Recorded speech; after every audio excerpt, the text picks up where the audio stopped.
So this one is a complaint I think we're going to get in years to come. Not enough heat in a room where the designer radiator is. So this one's coming out. I'm going back to a convector. So these type of radiators, they look nice, they do. But it's a different type of heat. With these, it's radiant heat. That's convector. So the convection heat will push it around the room. It's got the grills on it, it pushes it out. These and just radiant heat. So you really only get heat in this area. If you look, it'll push over there. But yeah, they've had enough of this one. They want this one out. I'm going to put this one in cavity wall as well. Okay, so you can see we've got it draining down. Let's get this old one off and see what we can do with this one. Welcome back, YouTube. I want to start with a bit of debate and a talking point this week. Do customers know what they're letting themselves in for when they have designer radiators fitted? So, prime example is a video I'm about to see. Customer phones up, the heat in the room is not sufficient enough, and they've got a designer radiator in there. Now, it's the same size as the old one, but it's not generating the heat, and there is a reason why. What's the alternative, though? When you've got limited space, so people normally go for the tall designer rads. What's the alternative? Well, we think we've found one, but I'll let you decide whether it's any good or not, because we've never fitted a radiator like this before, or had to order one before, but it'll do the job, I'll tell you that. Well, thank you all again for your support. I really appreciate it. If you haven't already, please look at subscribing. It really helped me out. Any questions, drop them in the comments. I'll do my best to answer them. Make sure you like the video. Let's take a look at these radiators. It's taking a little bit too long to drain for my liking, so I'll just shut the valve off there. Shut the valve off there, undo the nuts. I'll close the bleed. And what I'll do then is I'll just pick it up, flip it, take it outside. It's going to be a lot quicker than waiting for this to drain down. It's a funny size bleed. There we go, got it on. Okay, I'll just flip it and take it out. It shouldn't be too heavy, he says. Nothing to it, nothing in there. Flip it. I can take that outside now. That's ready to go in. So you can see there's actually a normal radiator here before. I swapped it out for the fancy design one. Oh, point on there. Let's see what fixes have used. Screws and plugs, so it might be dot and dab wall. We'll see. Let's get these old brackets off. Then we can line our new one up. Alright, so radiator's on the wall. I'm going to line it up with that one there. I'm just putting a bit of pipe in there. The brackets I'm actually lining up with the old brackets, near enough. This side, yeah, I think it will line up straight in there, so should be pretty good. Now the radiators are fitting in Halcyon, aka Stelrad, exactly the same as a Stelrad. It's called Halcyon. I get it from City Plumbing. I'm actually beating other people on price at the moment with rads. So yeah, I use City Plumbing from the rads at the moment. I'm just going to line up here, see how high we want. Normally to find out the height, the centre of your valve there, measure from the centre of the valve up to the bottom of the bracket. It's 25mm in the Halcyons, so you know roughly where your bracket's going to go. So let's get him out of the way. Mark up, drill, plug, screw. Customers brought me a cup of coffee. As soon as I walked in, cup of coffee, fantastic. But do you like do this? Do you think to yourself, I'll have that once I've done this? And that list just gets getting longer, because I thought, right, I'll get it draining down, unpack the rad, then I'll have my coffee. And I thought, right, I'll just get the rad off, then I'll have my coffee. And now I'm like, I'm going to hang the rad, then I'll have my coffee. Yeah, I'll hang the rad, then I'll have my coffee, I think.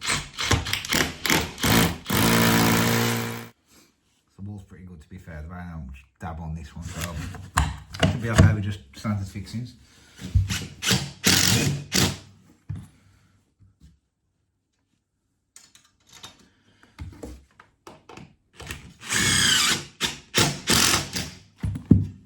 Absolutely solid.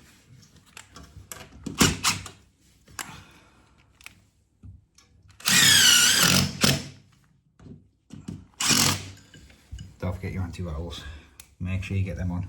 Other than that, it's going to rattle all over the place. Right, let's get this hung. It's all ready to go.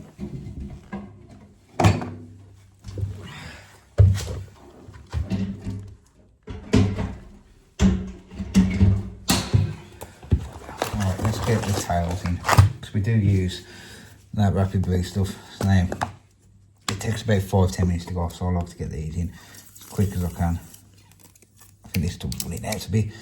So we just, it says put it on the first thread, but we just put it on the end there. Not, you don't need much, to be honest with you. And that then squeeze into the valve. It'll fill really weird because it'll just give it a hand tight. That's it. Hit that 5-10 minutes, it'll be rock solid. Now if you have to get these out, you just gently heat them up and it'll break the seal, then you can get them out. Yeah, let's put the other side on, and that cup of coffee. Told you, always had the job on, don't I? I said hang the rad and now I'll do putting the towels in. Alright, so radiator's in. I can pull the radiator, there you go. I could pull it so it's in line with that, but you can see the pipe work don't line up on that one. So what I'm going to have to do is suck the water out. I've actually got this is brand new. This is a DeWalt wetback. Now, I was thinking about going to Milwaukee, but my DeWalt stuff, as you can tell, yeah, I've had this years. I've had this since 2017, this set, the drill, everything. It's always been good, so you know what, I'm sticking with DeWalt. Got the wet and dry vac. It runs on power and battery. Got that from Power Tool, mate. I think it's about £130. So yeah, it's got all the attachments with it that you need. So battery or mains. So yeah, just gonna put that on and get the water out of the pipe.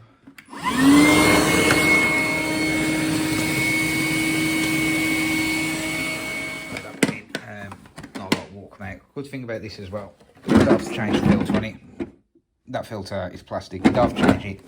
No swapping about, no nothing. So yeah, I think that was a good boil off for this one. I did have a big Hoover on the van, but it's still made in with the room, so that's nice, compact. And yeah, so what I'm going to do now is try and sweat this elbow off best I can, so we can bring it out a bit more than straight in.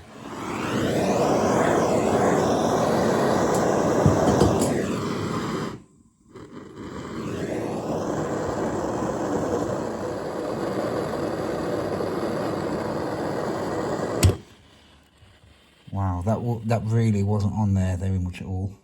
Really wasn't, just about in. I'm glad I took that off.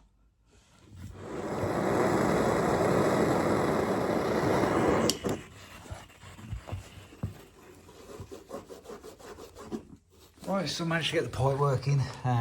We had a bit of splutter of water, but not too much. I was expecting that to be a nightmare, so that just goes straight in. You can see there we've used the reducers. Them are long ones, not really long. I'd rather use them than the bullet reducers. They goes from 10mm to 15 inside the nut. That is future proof now for the valve. You just get any valve on there. So yeah, highly recommend getting them pittance. They really are. Makes it a lot easier. And the other side, yeah, we just bent the pipe into 10mm there, so that's all lined up. But yeah, that's the radiator all done. Just gonna fill up and test now. Right, just filling up now, just put some limiter in the system. I'm just gotta leave the system now. The heating's all done, all warmed up, and that, honestly, I wish you could feel what's coming off that. You can actually feel heat. It's gonna make a big difference in this room. Just get rid of my pencil marks from earlier. Yeah, that's gonna work a lot better than that designer one. And it's screaming up, honestly. It's only been on 5 minutes, screaming up. Well happy with that. So this one, same type of situation. Radiator's not giving out enough heat, limited for space. The customer's decided on a different option than the designer.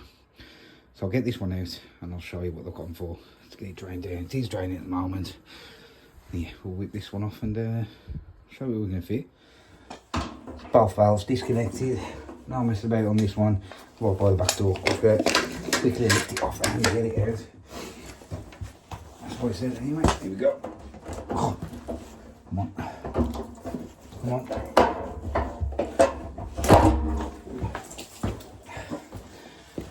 There we go. Alright, let's get these screws off. Ooh, cavity wall. New valves on this one as well, so get them off.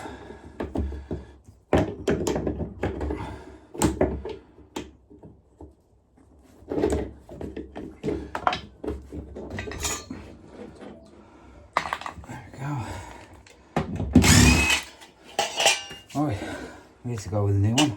I'll show you. Here it is. All 900 high, I think. So yeah, it's a convector radiator, 900i. Absolutely massive. There you go. I'm not sure how it's going to look, but it's an alternative.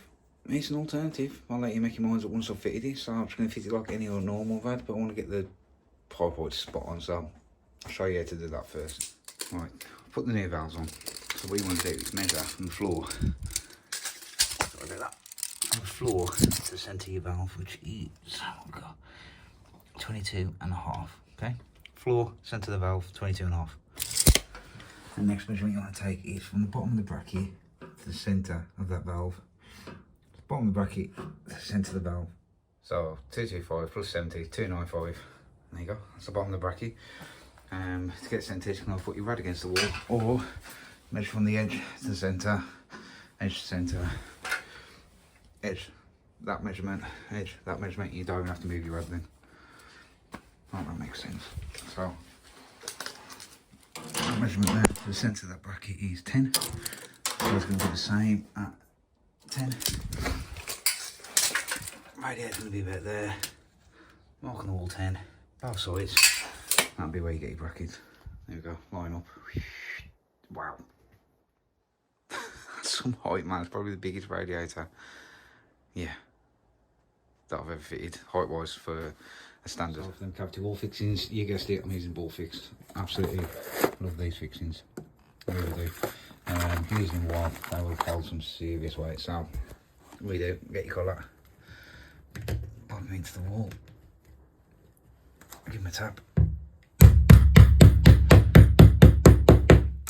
That's a 20mm hole, by the way, so you have to be very precise with these. And you get your fish. It looks like a fish, don't it? So pop him in there and give him a tap. Why is it when I'm demonstrating I don't want to go in? All the others just went in bloody perfect. Okay, let's try again. There we go, we got it. And you get your screws. Now screws for these aren't very long. They really ain't. These are just the universal ones. You can't get the extra strong ones. Them are some big fishes. But yeah. So I've actually done a video where I only about 1400 long with the extra strong and I actually sat on the radiator. So yeah, trust these. These are good. I'll need 2 in each one and that will hold very strong. Alright, so it's all long now. You know, we're going to need washers in the ball fix fixings, apart from if you use the top fixings. Always use the top fixing, don't just rely on the adjusters. Nice and level. Rapid blued the tails in. So that is ready to be hung. Apart from, don't forget these. Do not forget your anti-rattles. Because they will rattle all over the place if you don't. Put them the right way up as well. There we go. Alright, ready to be hung. Let's go.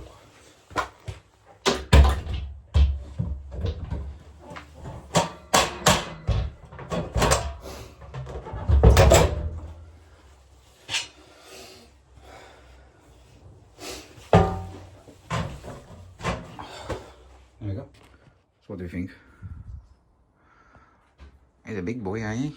He's a big boy. Alright, let's get him connected up. There we go. That's how we finished up on that one. I can't even get in the camera. Look how big it is. Massive. So yeah, what do we think? I know it is pretty as a designer rad, but it belt out some heat that well. It really will. I mean, it's only a small little utility. Just leave that door open, you could heat the house. But yeah, I'll get it all filled back up now. The pipe work. Much more space clip behind there. So that one comes off the wall. Space clip behind there, so that comes at an angle. Yes, it would have been better to rip it all out and start again, but I only quoted to replace the rad, not do the pipe work, so no one's going to knock it there, right in the corner. That, unless you get down on your belly, you're not going to see there. It comes at an angle off the wall. It looks absolutely fine. So yeah, let's get it filled up. I'll see what the heat's like coming off this. So I wish you could feel the heat coming off that. It is roasting. That is giving off some serious heat. That is not too sure on the look, but yeah, if you've got no space, you can get radiators at 900. That's 900 all days. Thermostat, I ain't got my own branded thermostats. I'm only joking. That's just the name of the brand. That much of my own house. But yeah, that looks decent to be fair. Designers do look better, but then for heat, you cannot beat them. You cannot beat them. I say the convection grills here just pushes the heat up and around. The designer ones just radiate the heat out, so these absolutely belted with the heat out. But yeah, that's the job done. So this is my front room. Yes, we've got, as a gaffer, will you put your teddy away, please? Fair enough. So yeah, we've got designer rods. We've got one there, and we've got one the other side as well. That one is the biggest I could get, really. Absolute biggest I could get. So the idea behind it was, if I got one that end, one that end, the heat will radiate into the room. So we've got a log burner, but we ain't going to use that all the time. So yeah, 2 designer rods in here. A lot of people probably have gone, well, that one would be sufficient enough. You'd only get heat in this half of the room. You won't get nothing there. Plus the draft off the door push the heat in this way. So yeah, I've gone for 2 designer rods in my room. So there you go. Will you pick that bear up, please? So as discussed, designer radiators are a totally different type of heat. They radiate the heat, whereas convector pushes the heat out. So what customers will normally do, they'll say they want the radiator swapping, they'll take a double panel out, stick a designer in, then they're left cold. So you've seen my design in my house, in my front room. Yes, I have designer radiators, but I've oversized them in every room. And so my front room, the bigger at one end, the smaller one at the other, the heat kind of like meets in the middle, and it's quite warm in there. But yeah, what do you think about designer radiators? Do you think you're going to get callbacks in the future? Do customers know how the heat actually works off them? Let me know in the comments. And thank you all again for watching. I really appreciate it. And I'll catch you on the next one.